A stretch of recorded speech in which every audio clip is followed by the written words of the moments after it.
Hi students, welcome back to KA Focus. Plus 1 Physics second text in ഏറ്റവും important ആയിട്ട് പഠിക്കേണ്ട topics ആണ് പറയുന്നത്.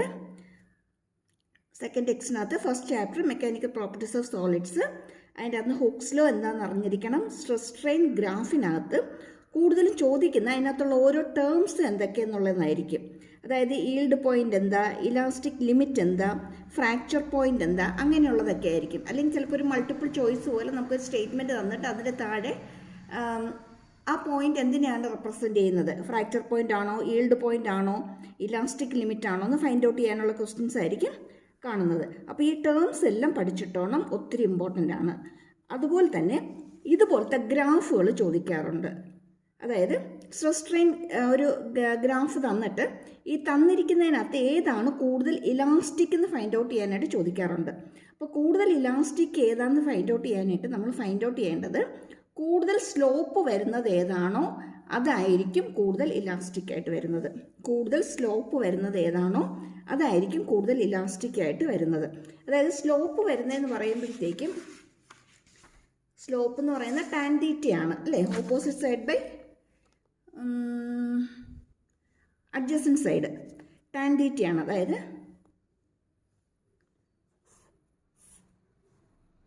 ഒരു ഗ്രാഫ് വരച്ചാൽ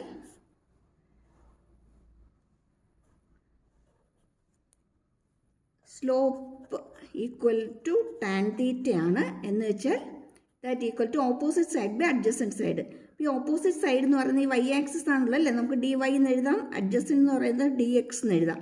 അതായത് d y by d x എന്നായിരിക്കും. അപ്പോൾ ഈ തന്നിരിക്കുന്ന രണ്ട് ഗ്രാഫിനകത്ത് ഡി വൈ കൂടുതൽ വരുന്നത് ആരാണോ അതിനായിരിക്കും സ്ലോപ്പ് കൂടുതലായിട്ട് വരുന്നത്. കാരണം d y by d x അല്ലേ, 10/2 ആണോ വലുത്, 20/2 ആണോ വലുത്, നമുക്കറിയാമല്ലോ 20/2 ആണ് വലുതെന്ന്. അതായത് ഡി വൈ കൂടുതൽ വരുന്ന ഏതാണോ അതിനായിരിക്കും എന്ത് കൂടുതലായിട്ട് വരുന്നത്, സ്ലോപ്പ് കൂടുതലായിട്ട് വരുന്നത്. അല്ലെങ്കിൽ ഇവിടെ നമുക്ക് സ്ലോപ്പ് കൂടുതലായിട്ട് വരുന്നത് കർവ് എയ്ക്കായിരിക്കും.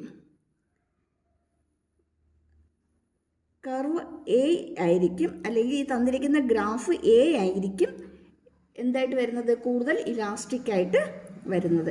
എപ്പോഴും നിങ്ങൾ നോട്ട് ചെയ്തോണം, സ്ലോപ്പ് കൂടുതൽ വരുന്നത് ഏതാണോ അതായിരിക്കും കൂടുതൽ ഇലാസ്റ്റിക് ആയിട്ട് വരുന്നത്. സ്ലോപ്പ് കൂടുതൽ വരുന്നത് ഏതാണോ അതായിരിക്കും കൂടുതൽ ഇലാസ്റ്റിക്. സാധാരണ ക്വസ്റ്റ്യൻ പേപ്പറിനകത്ത് ഇങ്ങനെ ഒരു ക്വസ്റ്റ്യൻ ചോദിക്കാറുണ്ട്. ഇതേപോലെ തന്നെ ഗ്രാഫുകൾ വരുന്ന കൂടുതൽ ക്വസ്റ്റ്യൻസ് ഓൾറെഡി അപ്ലോഡ് ചെയ്തിട്ടുണ്ട്. അതിൻ്റെ ലിങ്ക് കമൻറ്റ് ബോക്സിൽ തന്നേക്കാം, നോക്കാൻ മറക്കരുതും. എല്ലാ ചാപ്റ്ററിൽ നിന്നുള്ള ഇമ്പോർട്ടൻ്റ് ആയിട്ടുള്ള 2 മാർക്ക് ക്വസ്റ്റ്യൻസ്, 1 മാർക്ക് ക്വസ്റ്റ്യൻസ്, അതുപോലെ തന്നെ ന്യൂമറിക്കൽസ് ഇതെല്ലാം ഓൾറെഡി അപ്ലോഡ് ചെയ്തിട്ടുണ്ട്. ലിങ്ക് തന്നേക്കാം, നോക്കാൻ മറന്നു പോരുതേ.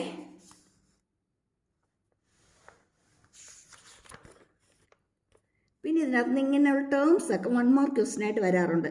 ഇലാസ്റ്റോമേഴ്സ് എന്തൊക്കെയാണ്, മോഡുലസ് ഓഫ് ഇലാസ്റ്റിസിറ്റി വെച്ചിട്ട് ന്യൂമറിക്കൽ പ്രോബ്ലംസ് ചോദിക്കാറുണ്ട്. പിന്നെ ഷിയർ മോഡുലസ് എന്താണെന്നുള്ളത്, യോങ്സ് മോഡുലസ് അതിൻ്റെ എക്സ്പ്രഷൻ എഴുതാനായിട്ടുള്ളത്, അങ്ങനെയൊക്കെയുള്ള ക്വസ്റ്റ്യൻസ് ചോദിക്കാറുണ്ട്.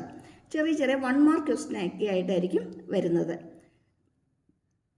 ഓക്കെ, ഇനി മെക്കാനിക്കൽ പ്രോപ്പർട്ടീസ് ഓഫ് ഫ്ലൂയിഡ്സ് എടുക്കുമ്പം ഏറ്റവും ഇമ്പോർട്ടൻ്റ് ആയിട്ട് നോട്ട് ചെയ്യേണ്ടത് പാസ്കൽസ് ലോ പല പ്രാവശ്യം ചോദിച്ചിട്ടുണ്ട്. അതിൻ്റെ ആപ്ലിക്കേഷനായിട്ട് ഹൈഡ്രോളിക് ലിഫ്റ്റും പല പ്രാവശ്യം വന്നിട്ടുണ്ട്. അതുപോലെ ഇക്വേഷൻ ഓഫ് കണ്ടിന്യൂറ്റി ചോദിക്കാറുണ്ട്, ബെർണോളിസ് പ്രിൻസിപ്പിൾ ചോദിക്കാറുണ്ട്. അതിൻ്റെ സ്റ്റേറ്റ്മെൻറ്റും പ്രൂഫും പലപ്പോഴായിട്ട് ചോദിച്ചിട്ടുള്ളതാണ്.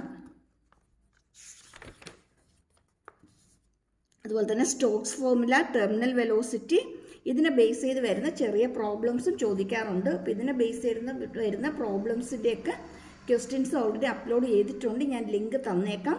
അതായത് 1 മാർക്കിൻ്റെയും 2 മാർക്കിൻ്റെയും ഒക്കെ ഏറ്റവും സിമ്പിളായിട്ട് ചെയ്യാൻ പറ്റുന്ന ചെറിയ ചെറിയ ന്യൂമറിക്കൽസ് ക്വസ്റ്റ്യൻസിൻ്റെ വീഡിയോ നേരത്തെ അപ്ലോഡ് ചെയ്തിട്ടുണ്ട്. അതിൻ്റെ ലിങ്ക് കമൻറ്റ് ബോക്സിൽ ഇട്ടേക്കാം, നോക്കാൻ മറന്നു പോരുതേ. പിന്നെ തെർമൽ പ്രോപ്പർട്ടീസിനകത്ത് ലോസ് ഓഫ് തെർമോഡൈനാമിക്സ് പലപ്പോഴായിട്ട് ചോദിച്ചിട്ടുള്ളതാണ്.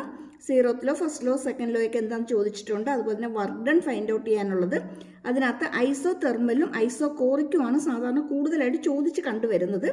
പിന്നെ PV ഡയഗ്രം വരയ്ക്കാനുള്ളത്, കാർനോട്ട് എഞ്ചിൻ്റെ PV ഡയഗ്രം വരയ്ക്കാനുള്ളത് ഏറ്റവും ഇമ്പോർട്ടൻ്റ് ആയിട്ടുള്ള ക്വസ്റ്റ്യൻ ആണ്. ആ ക്വസ്റ്റ്യൻ നോക്കാതെ പോവുകയേ ചെയ്യരുത് കേട്ടോ. അതുപോലെ തന്നെ കൈനറ്റിക് തിയറി ഓഫ് ഗ്യാസസ് ഒരു ചെറിയ ചാപ്റ്ററാണ്, അതൊരു ഒറ്റ വീഡിയോ ആയിട്ട് അതിനകത്ത് വരുന്ന ഇമ്പോർട്ടൻറ്റ് ക്വസ്റ്റ്യൻസ് എല്ലാം അപ്ലോഡ് ചെയ്തിട്ടുണ്ട്. ലിങ്ക് കമൻറ്റ് ബോക്സിൽ തന്നേക്കാം, നോക്കാൻ മറന്നു പോകരുതും.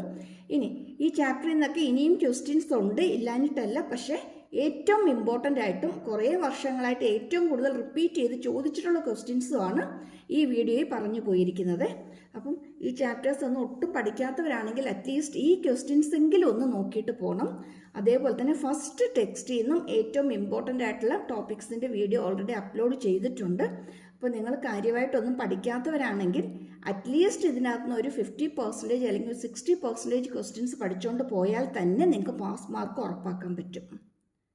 ഈ ഫസ്റ്റ് ടെക്സ്റ്റിൽ നിന്നും സെക്കൻഡ് ടെക്സ്റ്റിൽ നിന്നും ഇമ്പോർട്ടൻ്റ് ആയിട്ട് ഇട്ടിരിക്കുന്ന ക്വസ്റ്റ്യൻസിനകത്ത് നിന്നും ഒരു 50% അല്ലെങ്കിൽ ഒരു 60% ക്വസ്റ്റ്യൻസ് നിങ്ങളൊന്ന് സെലക്ട് ചെയ്ത് പഠിച്ചാൽ തന്നെ നിങ്ങൾക്ക് ഇതിനകത്ത് നിന്ന് പാസ് മാർക്ക് ഉറപ്പാക്കാനായിട്ട് പറ്റും. ഇനി ഏകദേശം ഫുൾ ക്വസ്റ്റ്യൻസ് നിങ്ങളൊന്ന് കവർ ചെയ്ത് പോവുകയാണെങ്കിൽ ഏകദേശം ഒരു ഡബിൾ പാസ് അല്ലെങ്കിൽ ഒരു A+ റേഞ്ചിലേക്കുള്ള ക്വസ്റ്റ്യൻസ് നിങ്ങൾക്ക് കിട്ടും. അപ്പോൾ അതുകൊണ്ട് ഈ ടോപ്പിക്സൊക്കെ നോക്കാതെ പോകരുതും.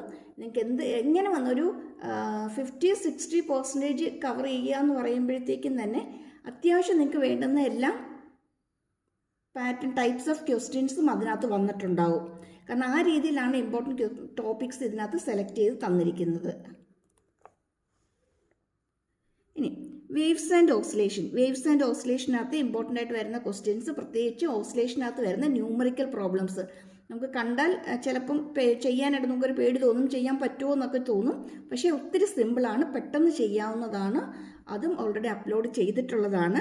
ഇതിനകത്ത് amplitude, frequency, time period, angular velocity, phase എന്താ, ഇനിഷ്യൽ ഫേസ് എന്താ, അതൊക്കെ ഫൈൻഡ് ഔട്ട് ചെയ്യാനുള്ള 1 മാർക്ക് ക്വസ്റ്റ്യൻസ് ആയിട്ട് സാധാരണ ചോദിച്ചു വരുന്നതാണ്. പിന്നെ അതിൻ്റെ സ്റ്റാൻഡിങ് വേവ്സ്, ട്രാവലിംഗ് വേവ്സ് ഒക്കെ എന്താണെന്നൊക്കെ ഉള്ള ക്വസ്റ്റ്യൻസ് ഒക്കെ വരാറുള്ളതാണ്. അപ്പോൾ ഈ ഏരിയയിൽ നിന്ന് ന്യൂമറിക്കൽസ് ചോദിക്കാറുണ്ട്. പിന്നെ നോട്ട്സ്, ആൻറ്റി നോട്ട്സ്, പിന്നെ stretched string, open pipe, closed pipe, ഇതിനകത്തൊക്കെ ഫസ്റ്റ്, സെക്കൻഡ്, തേർഡ് ഹാർമോണിക്സ് എന്തൊക്കെയാണ്, ഫണ്ടമെൻ്റൽ ഫ്രീക്വൻസീസ് എന്തൊക്കെയാണ്, അതിനെ ബേസ് ചെയ്ത് വരുന്ന സിമ്പിൾ റേഷ്യോ വരുന്ന പ്രോബ്ലംസും ഒക്കെ ചോദിക്കാറുണ്ട്. അപ്പോൾ അതും ഓൾറെഡി വീഡിയോ അപ്ലോഡ് ചെയ്തിട്ടുണ്ട്. നിങ്ങൾക്ക് ഈ ചാനലിനകത്ത് വീഡിയോസ് നോട്ട് ചെയ്യുകയാണെങ്കിൽ ഒരു കാര്യം മനസ്സിലാകും. അതായത് വേണ്ടാത്ത ഒരു ടോപ്പിക്സ് നമ്മൾ ഇതിനകത്ത് ഇടാറില്ല. ചാപ്റ്റർ ബേസിസിൽ ഫുൾ ചാപ്റ്ററായിട്ടല്ല ഇട്ടിരിക്കുന്നത്. എക്സാമിന് ചോദിക്കുന്ന ഇമ്പോർട്ടൻറ്റ് ക്വസ്റ്റ്യൻസ് മാത്രമായിട്ട് സെലക്ട് ചെയ്തിട്ടാണ് ഇട്ടിരിക്കുന്നത്. അപ്പം ഈ ചാപ്റ്ററിൻ്റെ വീഡിയോസിനകത്തൊക്കെ ഫുൾ ചാപ്റ്റർ അല്ല കവർ ചെയ്തിരിക്കുന്നത്. എക്സാമിന് സാധാരണ ചോദിച്ചു വരാറുള്ള പ്രീവിയസ് ഇയർ ക്വസ്റ്റ്യൻസും അതേ പാറ്റേണിലുള്ള ക്വസ്റ്റ്യൻസ് മാത്രമായിട്ടാണ് ഇട്ടിരിക്കുന്നത്. ദെൻ ഓസിലേഷനകത്ത് ന്യൂമറിക്കൽസ് ഉണ്ട്, അപ്ലോഡ് ചെയ്തിട്ടുണ്ട്. ലിങ്ക് കമൻറ്റ് ബോക്സിൽ തന്നേക്കാം. പിന്നെ കൈനറ്റിക് എനർജി, പൊട്ടൻഷ്യൽ എനർജി വരുന്നതിൻ്റെ മീൻ പൊസിഷനിലും എക്സ്ട്രീം പൊസിഷനിലും അത് വേരി ചെയ്യുന്നതും അതിൻ്റെ ഗ്രാഫും സാധാരണ ചോദിക്കാറുള്ളതാണ്. ഒരു പ്രാവശ്യം കൂടി പറയുകയാണ്, ഫസ്റ്റ് ടെക്സ്റ്റിനകത്തും സെക്കൻഡ് ടെക്സ്റ്റിനകത്തും ഇമ്പോർട്ടൻ്റ് ആയിട്ട് ചോദിക്കുന്ന ടോപ്പിക്സ് തന്നിട്ടുണ്ട്. ഒന്നും പഠിച്ചിട്ടില്ലാത്തവരാണെങ്കിൽ പോലും നിങ്ങൾ അതിൻ്റെ അകത്ത് നിന്ന് നിങ്ങളെ കൊണ്ട് പെട്ടെന്ന് പഠിച്ച് തീർക്കാൻ പറ്റുന്ന ഒരു 50% അല്ലെങ്കിൽ 60% ക്വസ്റ്റ്യൻസ് സെലക്ട് ചെയ്ത് പഠിച്ചിട്ട് പോകും.